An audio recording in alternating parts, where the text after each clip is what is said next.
Hi, this is John, and welcome to Refuge, your safe place of hope and motivation. How was your week? In our last video, we talked about the precious garden of our hearts, and we saw that we must always maintain an uplifting and cultivating spirit. A positive and optimistic attitude will do so much in the nurturing and growing of our garden. So let's garden carefully and let's garden well. I want us to take a look at the scripture we just touched on in our previous video, and it's found in Proverbs 4, verse 23. You and I are told to guard our hearts with all diligence, for out of it proceed the very issues of our lives. We noted that this verse can be read either guard your heart or keep your heart. Keep, the same word as one who tends a garden. Let's briefly ponder this scripture together and take a look at it in context. The New Living Translation reads, starting in verse 20, "My child, pay attention to what I say and listen carefully to my words. Don't lose sight of them. Let them penetrate deep into your heart, for they bring life to those who find them and healing to their whole body. Guard your heart above all else, for it determines the course of your life." Note that the issues of your heart and mind actually determines the very course of our lives.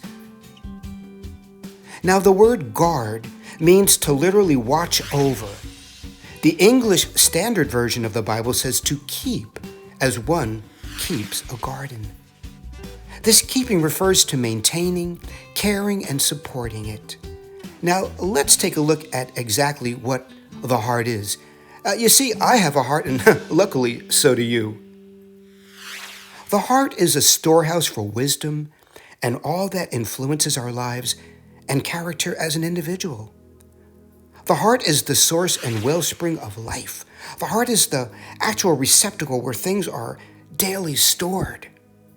Blessing or grief in your life and mine depends on ruling and training our hearts.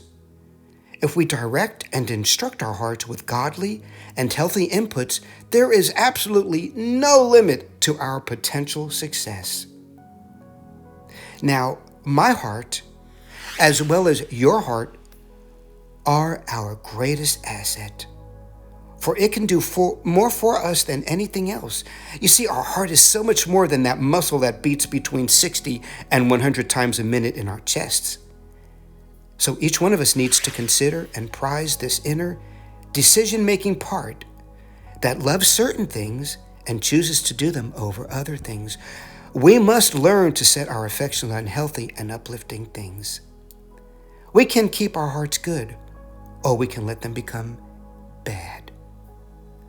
We can be diligent in this project, or we can be lazy. We can either succumb to various temptations to evil, or we can cultivate a healthy and happy life. You see, David was a man after God's own heart. Acts 13, verse 22. What a description! This should be my life goal as well as yours. How? Well, David guarded his heart by careful examination, confession, prayer, friends, and thankfulness. We will continue to discuss this in our next video.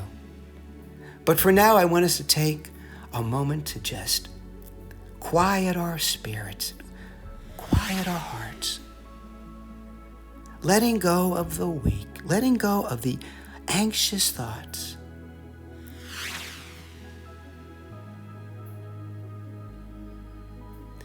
Breathing deeply in and breathing deeply out.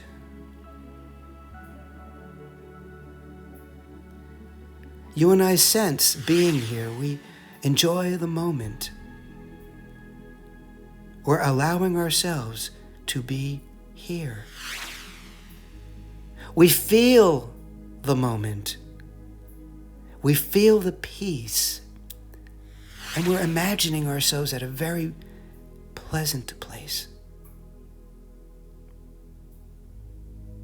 I want to welcome you to Refuge.